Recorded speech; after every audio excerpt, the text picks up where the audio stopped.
Hello, I'm Corey Brock, and this is my Module 1 presentation.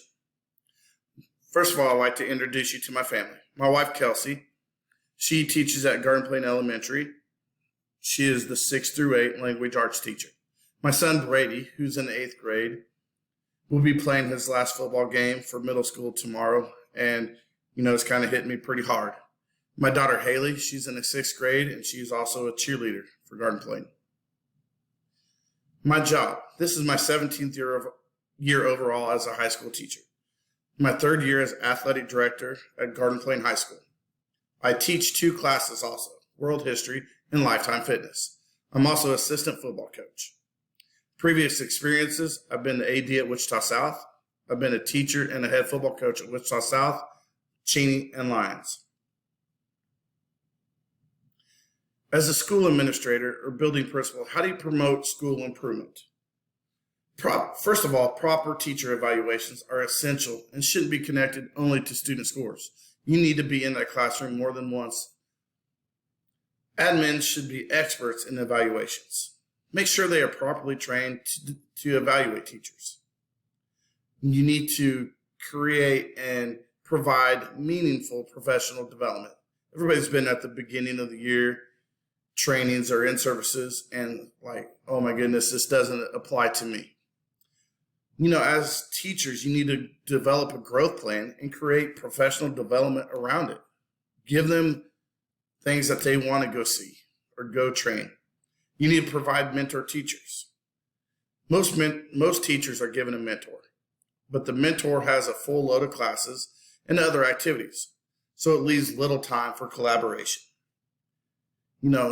I went through this many times where you have to turn something into the district and you're getting together real quick with your mentor to fill it out. Use retired teachers. This would provide more collaboration and instant feedback because they could actually be in the classroom to watch you. Also another way to promote school improvement is make sure that staff emphasize the importance of feeling listened to, appreciated, and understood, and that recognition for good work goes a long way. So if they feel valued as a staff, they're going to work harder. They're going to do what you ask of them and be able to take your feedback. Teacher retention.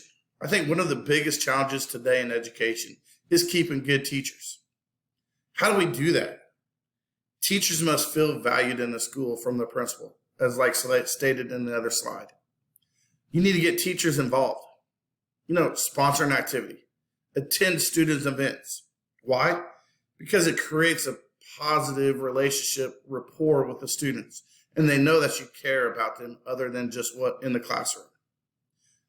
I felt this quote right here really hit home. Regardless of your job or where you work, the culture of the company should be something that compels you to work there and what everyone, not just management, should want to foster and support.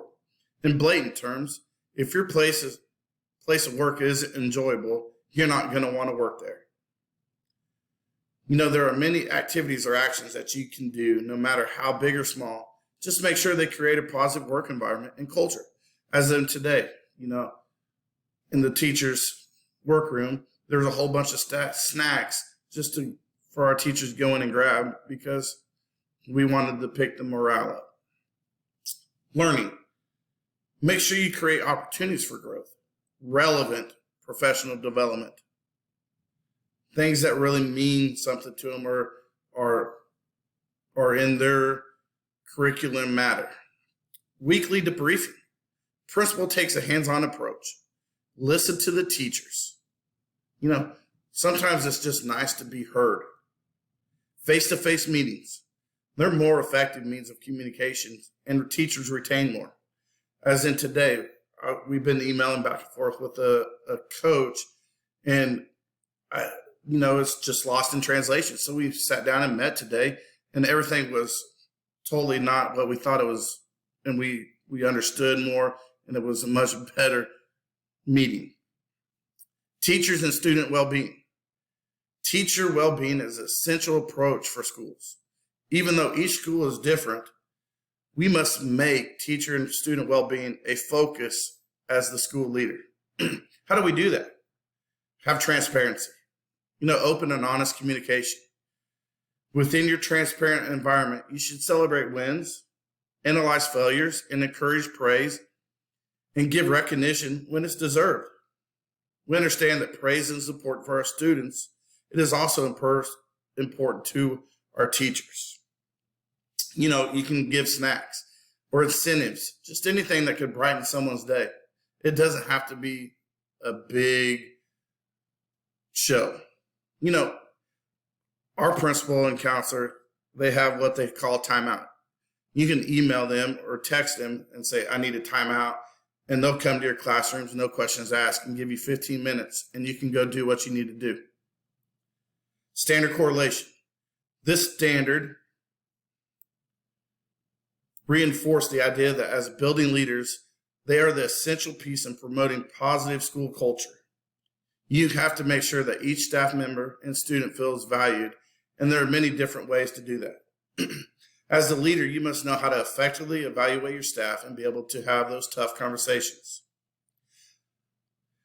But if your staff, again, feels valued and there's been open and honest conversations before, they'll listen to your feedback. The principal is also a key factor in teacher retention. You must create a workplace where people want to stay and work. Relevant. This research in this assignment shows the importance of building and maintaining a positive school culture. When the teachers feel valued in the workplace, they are more involved in helping maintain that same culture, and it trickles down to the students. It is important to provide feedback to the teachers, good and even items to improve on, and build relationships where the staffs want to continue to get better. Reflection. This assignment will help me as a future leader by making sure that I do everything I can to develop positive relationships with the staff and students and create a workplace that most will want to be there. I need to make sure I visit classrooms more than only when I'm evaluating them, so I can get a clearer picture of how things are done and not just get a snapshot of it. And I must be willing to let our staff seek out relevant professional development. And here are my references. Thank you, and I'm really looking forward to this class.